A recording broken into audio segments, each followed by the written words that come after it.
How's it going? I'm Lance. I'm going to be showing you how to use your J-Flight here. Starting up front, we got propane. They are both filled, about 5 gallons in each. All the way righty-tighty, lefty-loosey, all the way open or all the way closed. In the center you have a regulator. Basically, this arrow is facing you right now. You would be drawing from this tank first. They do automatically transfer if you leave both tanks open, but I do recommend one open, one closed, so you know for sure you have backup. And then right behind it, you got your deep cycle maintenance-free battery. When you're plugged into the vehicle or in a 30 amp, it will be charging the battery. And if you're not plugged in, this will run everything 12 volts, such as lights, a slide, all the simple stuff. That's pretty much it up on the front. Right this way, you do have some stabilizing jacks on all 4 corners. Those are strictly for stabilizing. Don't try and change a tire or anything like that on there. And that's a 3/4 inch socket. So we do give you the manual crank, but if you have a drill in the attachment, bring that along. Just get some blocks or anything underneath that to keep them out of the mud. This is 30 amp service, so we give you a 30 to 110 adapter to do some driveway camping. Other than that, that's just your pass through to the storage under there, which you can get underneath your bed as well, so keep in mind that keep those locked. Right here you have your outdoor shower. It's just hot and cold. You'll just wind that up and lock it up when you're not using it. Right behind it though, you have your city water connection. So you'll just undo that and twist your hose into there. So basically, if you are at a full hookup campsite or at home somewhere, just hook up your hose there, and that bypasses filling the fresh tank itself and gives you water pressure to all the water lines. Right down below it, just follow your stickers if you ever get confused. You have 2 water lines right here. They're going to be red and blue. There's going to be a white valve on each of those. Basically, that is the drain for the underbelly. So all the water lines go into your sink, shower, toilet, all that stuff. That is how you drain that. And then actually right down below as well, you got your black on the left, gray on the right. So this is your dump station. So all you got to do is pull the handles to open, push to close. Definitely make sure you have the sewer hose attached before you do that. And I would do the black tank first, which is all the nasty toilet water. Gets all the nasty stuff out, of course. And then rinse out your sewer hose with your gray water, which is all the soapy water from the sink and shower.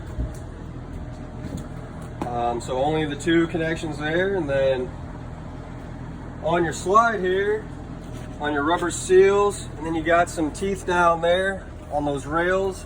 So basically just use a dry-based silicone spray to lube those up once every few months, or depending on how rough it's going in and out. And then right along this way,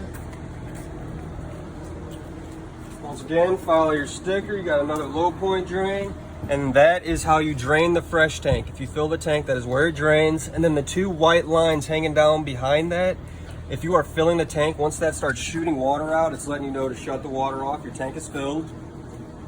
And once again, this is where you fill the tank. So if you end up filling water in here, you will have to turn the pump on in order to get water pressure. The other one is just turn the water on at the spigot. This is where, if you're at a full hookup campsite or you have a satellite, you can plug it in here, and that will give you channels throughout the inside of the unit. This is your cord. It's just going to reel in and out, simple as that, and you have roughly 30 feet of that.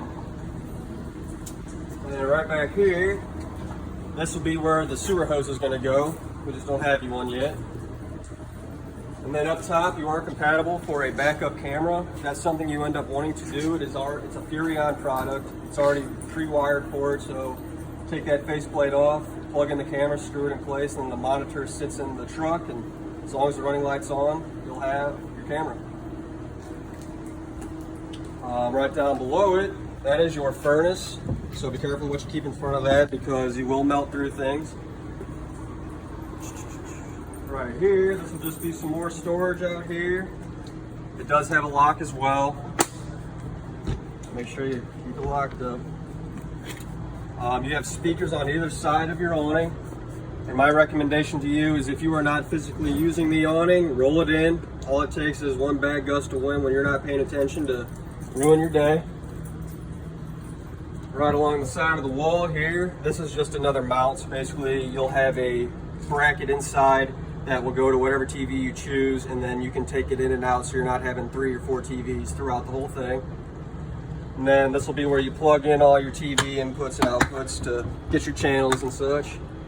And then up top, that is your stovetop vent. So if you're cooking and it's smoking up in your face, just make sure you open that up and let it go. When you're done, just snap it shut so nothing's crawling in on you. This, you'll probably never have to get behind here, but just so you have the general idea, this is going to be behind your refrigerator. So right here, this is going to be the plug-in for it. And then if you ever need to check to see if it's going to be lit on gas, you'll lift that little window out of the way, and that is where the burner will be. So it is both gas and electric. I recommend leaving it on auto mode, which I'll show you how inside. But as long as it's on auto mode, it knows we're plugged in. It's running on electric now. If you have propane open, if anybody were to come and unplug us for whatever reason, it would automatically transfer to gas. And then right below it, you have your water heater. It is strictly gas. Priority one is getting water in the tank before you turn it on.